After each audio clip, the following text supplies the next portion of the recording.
салом дӯстон, Рики Пуч яке аз хатмкунандагони Академияи Барселона мебошад ки дар вақтҳои охир гапучап дар борааш хело зиёд шудааст. Ин пеш аз ҳама ба он вобаста аст ки роҳбарияти даста ба ин бача умедҳои калон доштанд. Пуч аз 14-солагӣ дар системаи бошгоҳи каталонӣ қарор дорад. Аз он вақт инҷониб ӯ дар гурӯҳҳои синни соли гуногуни Академияи нилнориҳо баромад мекард. Ҳар қадар ки нимҳиматгари ҷавон бузургтар мешуд, ҳамон қадар ӯро ба Андрес Иньеста ва Хави муқоиса мекарданд. Пуч дар ҳайати Барселона бе дастаи дуюми каталониҳо 56 бозӣ анҷом дода 2 гол ва 10 партофти головар ба номаш навиштааст. Ин барои нимҳиматгари марказӣ нишондодҳои хуб мебошад. Рики 5 декабри соли 2018 таҳти роҳбарии Эрнесто Валверде аввалин бозиашро бо пируанҳои дастаи Барселона анҷом дод. Ин дар як бозии ҷоми Испания муқобили дастаи Культура Леонесе буд ки дар он нимҳиматгари ҷавон як партофти головар кард.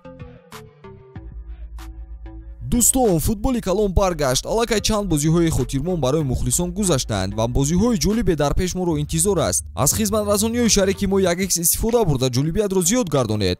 Он ҷо шуморо коэффициентҳои баланд бо бонусҳои гуногун интизоранд.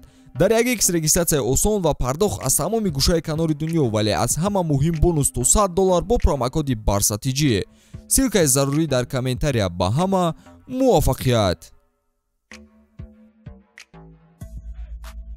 Пуч аввалин бозии худро дар Ла Лига 17 апрели соли 2019 бар зидди Уэска анҷом дод. Он вақт инҷониб футболбозро бо диққат пайгирӣ мекарданд, зеро ӯ дар академия бо орзуҳои бузург ҷалб шуда буд. Бо вуҷуди ин, Валверде ба нимҳиматгари ҷавон вақти зиёди бозӣ надод, гарчанде ки маҳз ӯ ба Рики имкон дод ки дар ҳайати аввали даста бозӣ кунад. Бо омадани Кике Сетьен тарбиятгирифтаи Ла Масия вақти бештари бозӣ гирифтан дарёфт намуд, аммо кори Сетьени бечора дар Барселона дер давом накард. Мушкилоти аслии Пуч пас аз таъин шудани Роналд Куман ба вазифаи сармураббӣ оғоз шуд. Рики дар як рақобат ба ҳисоби миёна 20 дақиқа дар майдон бозӣ мекард. Ин бадтарин лаҳзаҳои ӯ пас аз омадан ба ҳайати асосии каталониҳо буд. Дар маҷмӯъ дар мавсими 2020-2021 нимҳиматгар дар Ла Лига 281 дақиқа, дар Лигаи Чемпионҳо 86 дақиқа ва дар ҷоми Испания 162 дақиқа бозӣ кардааст. Куман исрор мекард ки бозингар ба иҷора равад. Гузашта аз ин вариантҳои хуб бо Фулхем, Бенфика ва Фиорентина вуҷуд доштанд. Пуч аз иҷора рафтан худдорӣ кард. Рики гуфт ки вай услуби махсуси бозӣ дорад ки пеш аз ҳама ба Барселона мувофиқ аст. Ӯ вақти худро меҷуст. Ба назар чунин менамуд ки пас аз рафтани Куман азоби ин шогирди Ла Масия тамом мешавад. Охир ба ҷои Кумани голландӣ Хави Эрнандес, мухлиси ашадии Пуч омад. Мутахассис ҳанӯз сармураббии Ал-Сад буд ва мехост нимҳиматгарро ба иҷора бигирад. Аммо футболбоз ба назди кумири худ ба Қатар нарафт. Вай мунтазири имкони худ дар даста буд. Омадани Хави Пучро рӯҳбаланд кард. Вай ҳатто агенти худро иваз кард ва ҳамон шахсеро ки манфиатҳои мураббии кунунии нилнориҳоро ҳимоя мекард, киро кард. Бо вуҷуди ин вазъ барои бозингар ба таври назаррас беҳтар нашуд. Дар аввал Рики дар зери роҳбарии Хави вақти бозӣ меёфт, аммо бо гузашти вақт ӯ боз аксар вақт бозиҳои Барселонаро дар курсии эҳтиётӣ шурӯъ мекард. Агар дар бораи бозиҳои аврупоӣ гап занем, бачаро ҳеҷ ба майдон сар намедоданд. Пуч дар Лигаи Чемпионҳо ҳамагӣ 17 дақиқа ва дар Лигаи Аврупо 8 дақиқа бозӣ кардааст. Хави ошкоро гуфт ки Рики рақобатро ба дигар нимҳиматгарон аз даст дод. Барои мутахассис ӯ пас аз Гави, Педри, Нико Гонсалес ва Френки де Йонг танҳо панҷум буд. Аммо Куман инчунин гуфт ки Пуч дар тамрин ба қадри кофӣ кор намекунад. Баъдан танқидҳо ба сари мураббӣ рехтанд ки ба хатмкунандаи Ла Масия бовар накардааст. Вақти Хави ҳамин гапро гуфт, ҳама бо ангуштҳои худ ба сӯи бозингар ишора мекарданд. Рики борҳо гуфтааст ки ба далели садоқат нисбат ба дастаи Барселона аз тарки тим намудан худдорӣ мекунад. Аммо оё ӯ дар ин изҳорот самимӣ буд? Мухлисони даста шубҳа доранд. Дар аввал футболбозро шабона дар дискотекаҳо ҳамроҳи Жерар Пике мушоҳида карданд. Баъдтар дар интернет видео пайдо шуд ки дар он Пуч иқрор мешавад ки метавонист дастаи каталониро бештар аз як маротиба тарк кунад, аммо намехост дар дигар шаҳр ё кишвари дигар танҳо зиндагӣ кунад. Маълум мешавад ки сухан аз вафодорӣ нест. Рики танҳо намехост минтақаи бароҳати худро тарк кунад, гарчанде Милан ва Челси омода буданд ки ӯро ба даста гиранд.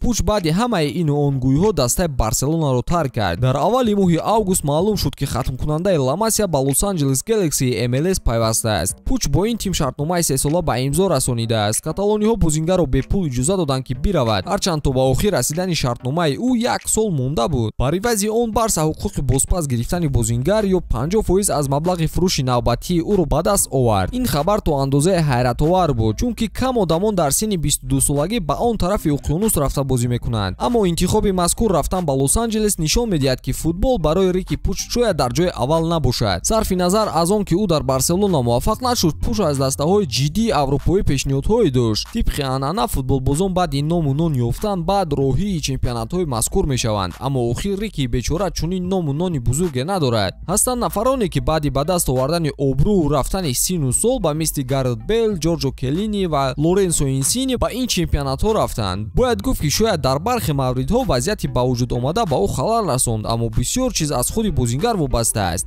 Дар MLS Пуч бояд ҳама чизро аз нав оғоз кунад ва кӣ медонад ки ин ҳикоят чӣ гуна анҷом меёбад. Дар ҳоли ҳозир назар ба умедвор будан ӯ ғамгин менамояд. Мухлисони Барса, шумо чӣ назар доред? Рики Пуч дубора ба Барса бармегардад ва ё шумо ба рафтани ӯ розӣ ҳастед?